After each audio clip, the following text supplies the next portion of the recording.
Meghan Markle fires back with a massive legal countersuit as the custody battle hits a boiling point. London, February 11, 2026. In a shocking turn of events, the Duchess officially petitioned the court to throw out the provisional custody deal, finalized only hours prior, initiating what royal experts describe as the most ferocious legal retaliation the royal family has ever encountered from one of its own members. The paperwork, submitted to the Superior Court of California, landed less than 24 hours after Prince Harry and Meghan inked a temporary pact brokered under the Windsor, California Custodial Safeguard Act. That initial contract, designed to build a truce during these intense arguments, mandated three primary stipulations: bi-monthly supervised visits for both parents, strict prohibitions on taking Archie and Lilibet out of the U.S. or UK without written approval, and a 60-40 split on tuition fees, with Harry covering the larger portion. Yet, the ink hadn't even dried before Meghan unleashed a scathing response, claiming Harry used coercion, secret palace leverage, and psychological warfare to force her into terms that were legally dubious and emotionally damaging. This isn't a co-parenting roadmap, it's a confinement tactic. Meghan's head attorney, Cher Tilden, announced outside the legal center in Brentwood, "My client was cornered into an unfair arrangement driven by corporate interests masquerading as family concerns." In this fresh, legal filing, the Duchess's team demands a complete forensic review of every custodial, monetary, and reputational detail established in the February 11th deal. The motion asserts that Prince Harry's conduct during the talks was volatile and mentally unhinged, referencing a screaming match caught on tape during mediation on February 9th, where Harry allegedly shouted that Meghan was treating their kids like marketing props. The filing argues that interference from Princess Anne and the palace legal office amounts to extrajudicial bullying, citing private leaks to the press designed to wreck Meghan's legal position. The proposed financial division of 60-40 for schooling is deemed baseless and unjust, considering Meghan's reported income crash after her effective blacklisting from major commercial markets.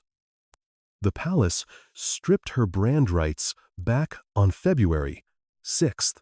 The new motion aims to void the agreement entirely and calls for a fresh start with a neutral, non-royal mediator. Ideally, someone assigned by the United States Department of Child Welfare Arbitration. Palace insiders brushed off the move as a desperate stall tactic, claiming Meghan is just buying time to rebuild her broken legal and PR teams. A top aide to Princess Anne told The Times, "We triggered the protocol for one solitary reason: child safety. All agencies involved are operating strictly within international legal treaties. They imply Meghan is conflating public visibility with actual victimhood."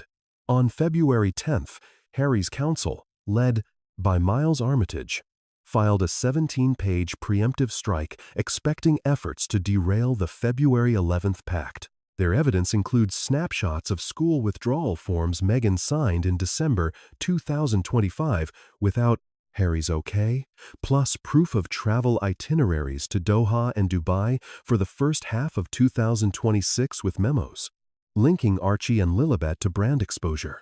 It also features a psych evaluation from a royal pediatrician who assessed the kids after the move to Wolverton Cottage, highlighting confusion over their parental identities. Harry's official comment today, released via his lawyers, was crystal clear. "We signed in good faith to ensure our children's security. We will meet any threat to that stability with total openness and legal force." Meghan is trying to shift the focus to 5 key areas: earnings, residence, caretaking track record, spousal behavior, and mental health. She is also leaning on California family laws favoring primary maternal care, arguing Harry's post-2020 role was merely symbolic. In a particularly aggressive section. Meghan resurrects old accusations regarding Harry's substance abuse, listing 3 times between 2017 and 2019 where he vanished for hours during family functions, plus a verbal outburst while under the influence in early 2018. While these stories aren't new, this marks the first time she is using them as legal leverage to block joint custody. Her lawyers contend the British monarchy has zero jurisdiction in American courts and insists Princess Anne, Prince William, and the firm drop all guardianship claims. This strategy attacks the Windsor, California Reciprocal Accord of 2024, a deal Meghan's own advisors previously supported to keep titles and perks after leaving. The filing also reignites money fights, specifically regarding the Hartwell estate, commercial rights, and title usage following the split. The filing also reignites money battles, specifically regarding the Hartwell property. There is a 33-acre estate out in the English countryside of Gloucestershire, reportedly left to Harry in the late Queen's personal trust. Then you have the $14 million Montecito home, supposedly bought with pooled funds from Archewell, along with a mixed investment portfolio worth $7,800,000 in cash and stocks, which the court has now locked down.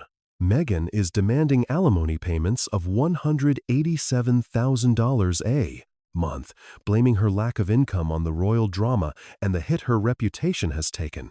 But the real bombshell is Meghan challenging Harry's legal right to control the Archewell Foundation's online presence and creative property, claiming he siphoned money meant for their joint work into his own side hustle, the Invictus Legacy Education Project. Apparently, he asked tech giants like Meta and Spotify to block access to their shared accounts without getting a judge's permission. He also started quiet talks to shut down the UK branch of Archewell without Meghan signing off.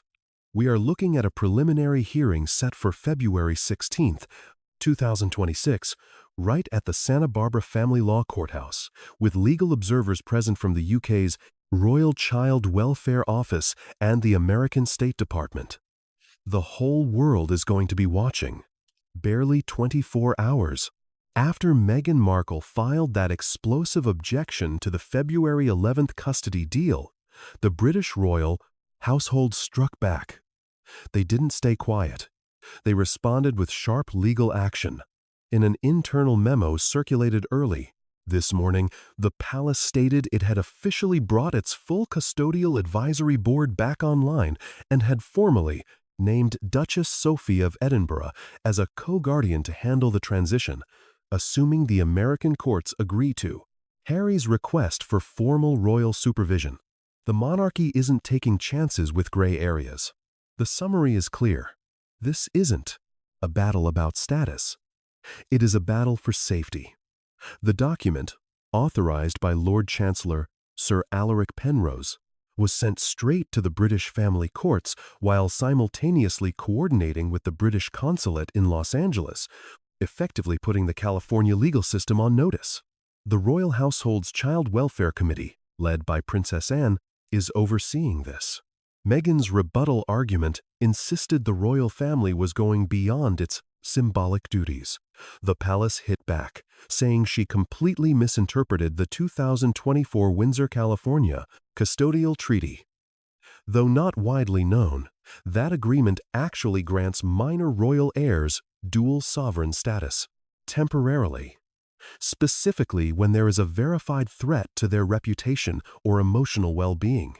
In a move that was both strategic and symbolic, Princess Catherine broke her silence late last night.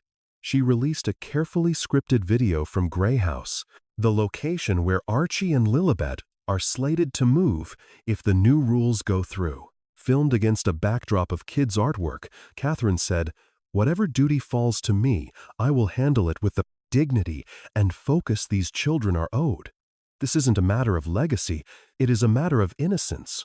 The clip was posted on the royal family's official YouTube and TikTok pages, racking up 11.4 million views in just 8 hours. public opinion worldwide, particularly in Commonwealth nations like Canada, Australia, and New Zealand, shifted instantly toward the monarchy's calm approach, standing in sharp contrast to Meghan's aggressive courtroom language. Back in the legal arena, the biggest shock dropped at 8:45 a.m. Pacific Standard Time when Harry's lawyers filed a request for neutral psychological assessments for both sides. The filing points to stress documentation from 2019 through 2022, specifically citing Meghan's claims of media-caused emotional trauma. It mentions 2 hospital stays in 2021 and 2023, records that were sealed but noted in Archewell insurance paperwork. Ironically, Harry is flipping his own history of mental health transparency to prove he is willing to be open and fit for parenting. Cher Tilden, representing Meghan, fired back immediately with a formal complaint, labeling the request weaponized vulnerability dressed up as genuine care. While the custody war heats up, a new financial battlefront has emerged. We are seeing internal leaks. The finance squad at the Archewell Foundation verified that an IRS audit started in late January 2026 is now being disclosed to both the British royals and American attorneys. The biggest red flags?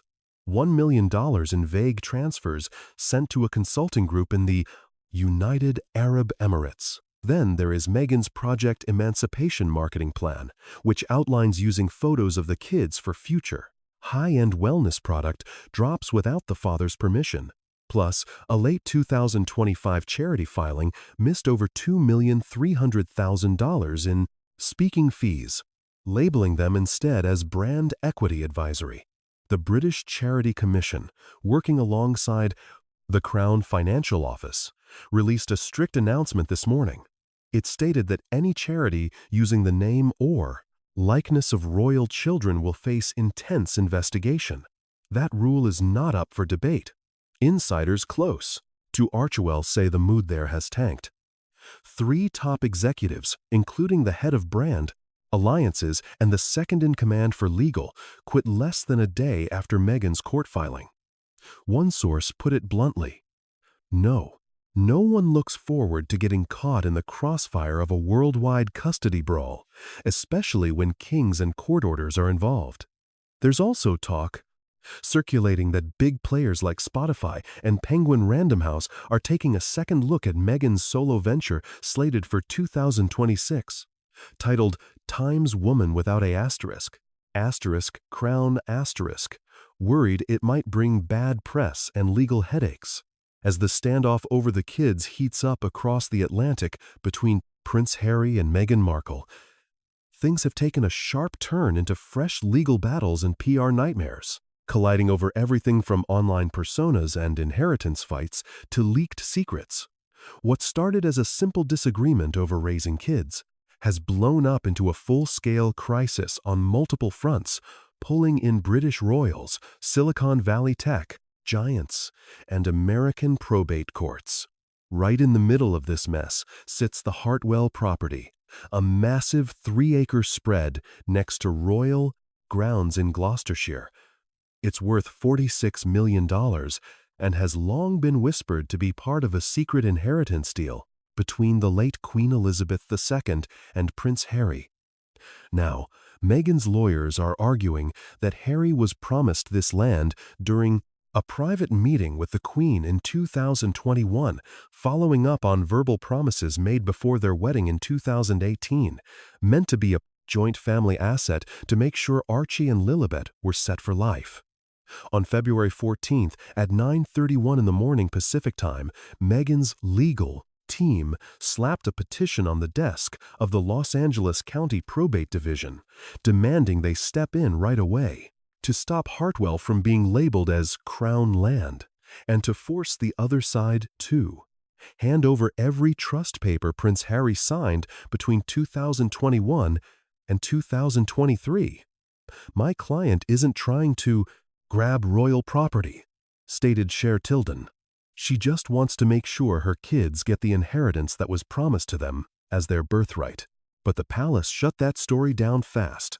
A statement came out from the Lord Chamberlain's office claiming Hartwell is still unassigned crown land and definitely not up for grabs in any will, pointing to notes from a property meeting in 2022 that Princess Anne ran. While the lawyers geared up for another fight, things took a weird turn. Lady Louise Windsor, usually quiet but lately stepping into the spotlight as a protege of Princess Anne, was seen touching down at Dulles International Airport, arriving with diplomatic clearance from RAF Northolt. Her mission? To check on the kids' well-being in person under a royal order linked to the Custodial Protection Treaty of 2024.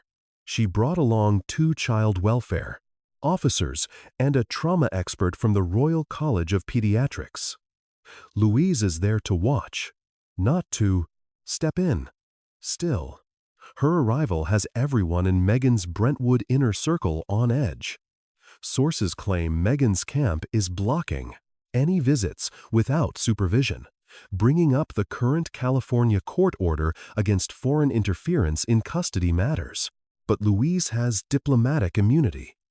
She's not asking for permission, and her final report will guide the royal family's next official statement on guardianship, due out on March 1st. At the same time, a war broke out over the @Archiette Instagram handle, which blew up back when the Sussex documentary dropped in 2023 and now sits at 3.2 million followers. In a bold move filed at 10:12 in the morning Pacific time, Meghan demanded total digital ownership of the profile, plus wiping every photo of her and the kids from any sites run by the royal household. She also wants a gag order stopping Harry from mentioning her or the kids in interviews, books, or charity events. Her reasoning? The account is personal property she built, while married, linked straight to her creative work, emotional writing, and personal brand. But Harry's team fired back with leaked internal metafiles, proving the handle was registered and managed by Windsor Child Digital Archives UK, a system created with palace lawyers in 2022 as an early effort to keep royal minors safe online. The papers name Prince William, Princess Anne, and Harry, not Meghan, as the official co-owners, which puts a huge hole in her claim. This isn't just an Instagram page, argued Miles Armitage, Harry's lawyer. It's a calculated digital asset, and you can't use it as leverage without facing the music. As the heat turns up, the Arkwell Foundation is starting to crack from the inside. 3 workers filed anonymous sworn statements with the IRS and the California State Attorney General's office, claiming that Meghan's personal marketing squad dipped into shared funds to cover $1.8 million in brand launches that had nothing to do with the charity. Buried audit reports from fellow trustees, and twisted, child-focused content to fit sales pitches. This included a plan to license a kid's cartoon loosely based on Archie and Lilibet without getting legal permission from Harry. One ex-employee wrote, "They told us it was her legacy, so she didn't need a green light. We were just following the vision." Now, it looks a lot like fraud. A complete forensic audit is currently happening, run jointly by the UK Charities Commission and the U.S. Office of Tax-Exempt Organizations are reviewing the case. Initial projections put the possible embezzlement somewhere between $2.7 and $4.4 million. Here in the States, the political divide has split wide open. The View broadcast a fiery debate asking why Harry hadn't faced scrutiny sooner for alleged manipulative behavior. Fox News hit back with a brutal roundtable, claiming Meghan used motherhood as a weapon and that the monarchy is finally stepping up for the children. The Guardian ran a front-page op-ed called "When Branding Replaces Parenting," labeling the online battles a scary warning sign for raising kids in the influencer era. While all this is happening, Buckingham Palace has kept its mouth shut publicly. But behind the scenes, they are building their defenses. As the Custody war between Prince Harry and Meghan Markle spirals deeper into courtroom drama and PR disasters. A fresh and dangerous battleground has opened up: the finances. At the center of this fight are claims that Meghan dipped into shared funds to pay for personal promo campaigns, hid overseas bank accounts, and tweaked insurance. Paperwork to keep her high-end lifestyle afloat while her reputation tanks. On the flip side, Meghan's lawyers are now blaming Harry for trying to shield royal-linked assets and money to stop a fair divorce split. The financial documents dropped at the California Superior Court this morning ran 87 pages long and read more like the financial post-mortem of a bankrupt startup than the breakup of a former royal duo.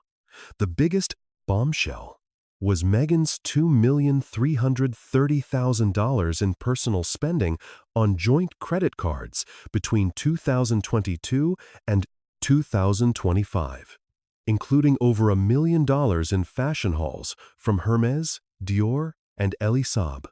$670,000 went to private jet bookings for solo trips to Abu Dhabi and Nice, France. $310,000 was dropped on image consulting and media coaching, reportedly tied to her lifestyle brand that never took off. Harry's team handed over Amex and HSBC statements matched against Arcuel corporate spending logs, suggesting these charges had been routed through subsidiary accounts of the foundation. In testimony under oath that leaked this morning, a former Arcuel accountant claimed bills were tagged after the fact as brand ambassadorship or charity alignment, but we were paying for designer purses and flying press around the world. Meghan's camp has denied any wrongdoing, insisting that every dime was tied to growing her brand, keeping her career alive after leaving, and protecting her public face. Throwing gas on the fire.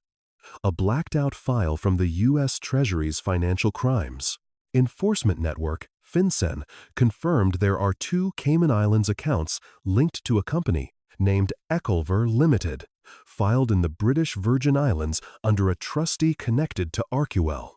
The accounts allegedly took in $890,000 in wires from Dubai-based event planners between August and December 2025. None of this was reported in Arcuel's taxes or Meghan's personal declarations. Meghan's spokesperson called the filings slanderous, claiming they relied on old business structures and had nothing to do with who gets the kids. But the palace has reportedly sent the files to the UK's Serious Fraud Office for review under the 2023 Crown Transparency Act. Out of the public eye, Prince William and Princess Catherine are no longer just figureheads in this mess. On February 13th, William called a secret meeting with the Royal Household Financial Office, ordering that every asset linked to the Windsors that Harry has a hand in, including trademarks, royalties, and speaking gigs, be put under third-party escrow review.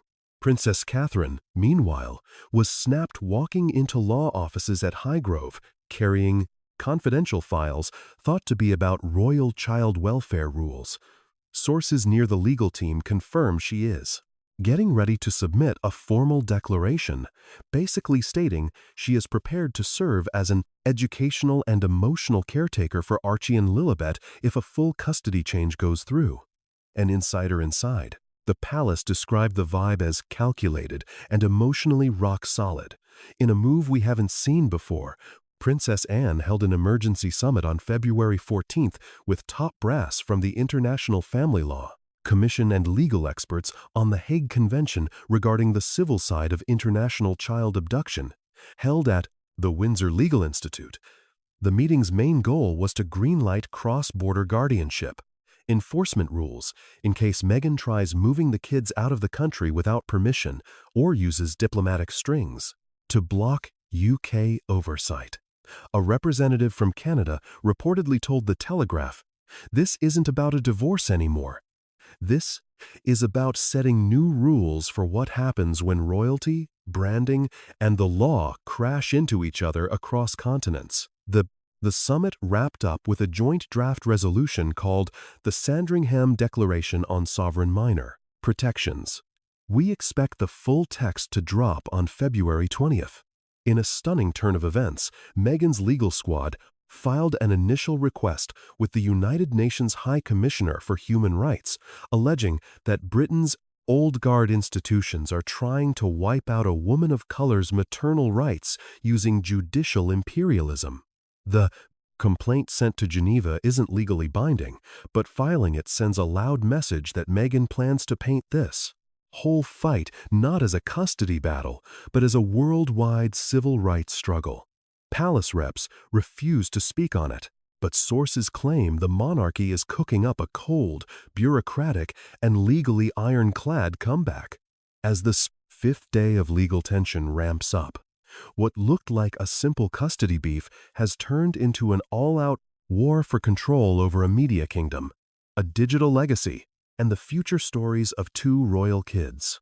Today, the drama hit a fever pitch when Prince Harry's lawyers slapped down an emergency order to stop Meghan Markle from scrapping the Archewell Foundation's digital archive on her own.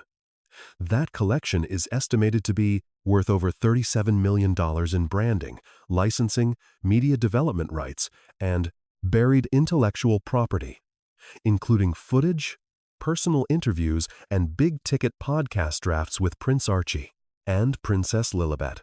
Yet, Meghan's attorneys made a gutsy move in court this morning to keep the keys to Archewell's servers, admin logins, and editorial power, claiming her creative vision made up over 70% of the foundation's story structure. In papers filed with the California State Digital Asset Tribunal, Meghan demanded total control of all interviews featuring the kids, the scrubbing of any draft content not tied to sponsor deals, and rights to every dime made from future image, licensing based on family looks. The Crown fired back within hours through Harry's counsel, using the Royal Minor Identity Protection Order, or RMIPO, filed alongside the UK Digital Sovereignty Bureau.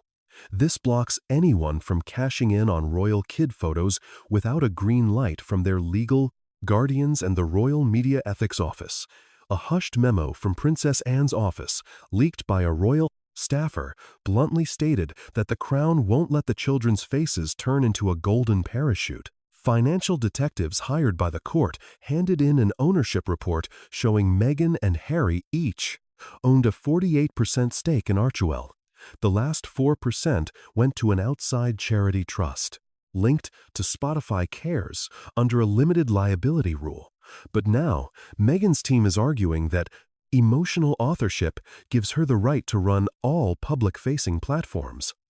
The legal phrase she used, narrative equity, has spooked the media law world, as it could set a benchmark for personal branding lawsuits across the entertainment and nonprofit worlds. Archewell's original 2020 incorporation papers are now under lock and key until a full intellectual property settlement set for March 11, 2026. While Meghan's side banked on support from liberal American media, recent headlines are getting shaky. Today's papers showed rising tension. New York Magazine ran, "The brand that ate the baby. When legacy becomes leverage." The Washington Post wrote, "Custody meets capitalism in the House of Windsor." CNN Opinion asked how Meghan pushed her luck in the court of public feelings. Social media vibes are shifting too. A trending post from UK Royal Watch said, "She demanded privacy, then trademarked their names. The Crown demanded structure and gave them safety." Who is really looking out for the kids now? Public backing for the monarchy's moves, especially with younger British and Canadian crowds, has jumped to 68% in a YouGov Snap poll out at 7 a.m. GMT. Through this storm, King Charles has stayed under the radar, still healing at Sandringham after a quiet procedure in early February. He handed off all choices to Prince William and Princess Anne. Still, sources hint the king might make a comeback, not in court, but on the public stage. A TV spot is penciled in for February 21st, marking exactly 1 year since his 2025 shift in official duties. Insiders say the speech might cover steadying the ship, protecting children, and the lasting power of staying neutral. If he speaks, this would be Charles's first word on the mess, and maybe his last, before rumors of him stepping down heat up. In one last surprise, sources confirmed today that Archie and Lilibet have been moved from Wolverton Cottage to a secret spot believed to be inside the Highgrove security zone. The move happened after Palace. Intel reports flagged several drone flybys and digital break-in tries aimed right at the kids' new living quarters. Every bit of digital communication with the children is now filtered through the Royal Child Welfare Firewall, a complex, stacked communication network managed directly by Duchess Sophie and Lady Louise Windsor. The palace remains tight-lipped. The closing chapter of the Windsor-Sussex custody drama played out today behind locked doors. Yet the resulting shock waves were felt around the globe. At exactly 10:30 in the morning Pacific time, Meghan Markle stepped into the Santa Barbara family law courthouse, surrounded by a team of 4 lawyers and a digital strategist.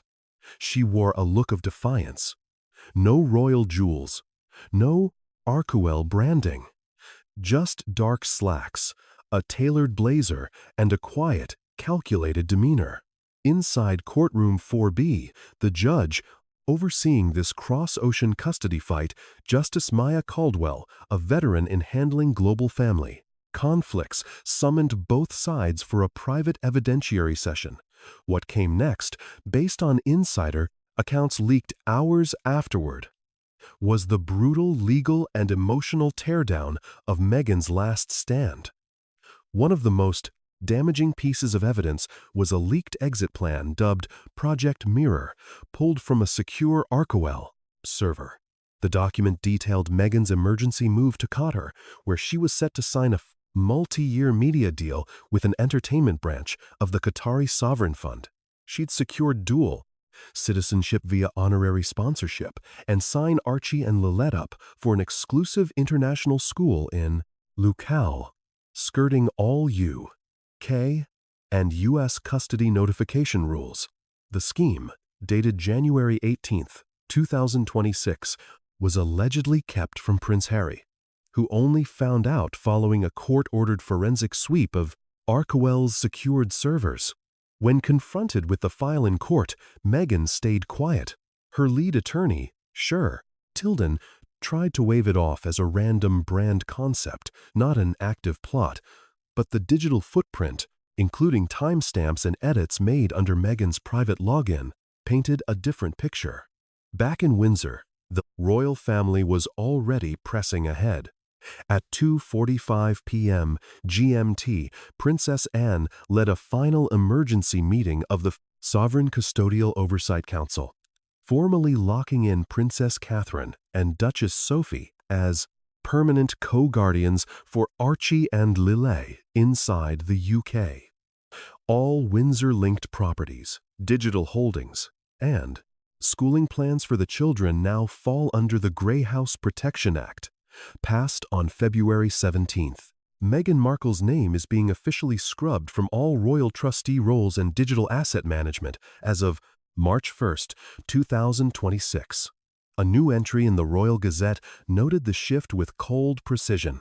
Effective immediately, all decisions regarding custody, education, and representation for Master Archie Harrison and Princess Lilet Diana are now under strict sovereign supervision. The Crown acknowledges no outside claims until the children become adults. As the session wrapped up, Justice Caldwell reportedly faced Meghan and dropped a single line that instantly lit up social media and news tickers. You cannot weaponize motherhood and reject responsibility in the same breath. Witnesses in the room described Meghan as stone-faced, blinking, fast, lips pursed so hard they shook. Prince Harry, sitting next to his legal team, hung his head, closed his eyes, and stayed silent. No celebration, no relief, just pure exhaustion. The judge then ruled that the February 11th agreement stands as the permanent structure. Any attempt to move is banned without mutual consent. Custody stays shared but will be overseen by a third-party child welfare liaison picked by both UK and US courts.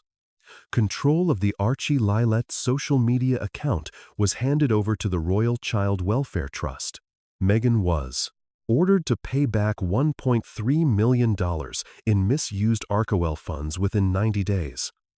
All pending deals using the children's likeness were scrapped, including contracts with a high-end French skincare line and an LA podcast studio. The Archewell Foundation is getting shut down, with assets frozen until they're distributed under charitable trust laws. Meghan is banned from starting any organization using the names Arch, Windsor, Sussex, or Lilet in any trademark, brand, or media venture for 10 years. As the verdict was read, Meghan sat perfectly still. Her lawyers whispered. She blinked, but didn't shed a tear. Cameras were banned inside, but as she walked out at 1:23 p.m., her face betrayed clear shock. Outside, not a single Archewell staffer was waiting. No press briefing, no black SUV with tinted windows. Just a standard car driven by a personal assistant. She left quietly, and for the first time since 2018, she left entirely alone. Right after sundown, Prince Harry released a handwritten note on the royal family website. I will never be perfect, but I will be present. I will be a father before I am anything else. It was signed, Henry, Charles Albert David. He is no longer a duke or a prince, just a father of two whose marriage has ended. The palace has locked the doors. Meghan Markle is on a tight budget, legally restricted, and under a global microscope. Archewell is history. The custody arrangement is finalized, and history will record February 18th, 2026 as the day the throne shielded its offspring, not with fury or pride, but with protocol, order, and a stone-cold silence. The Windsor machine didn't scream. It just played the long game.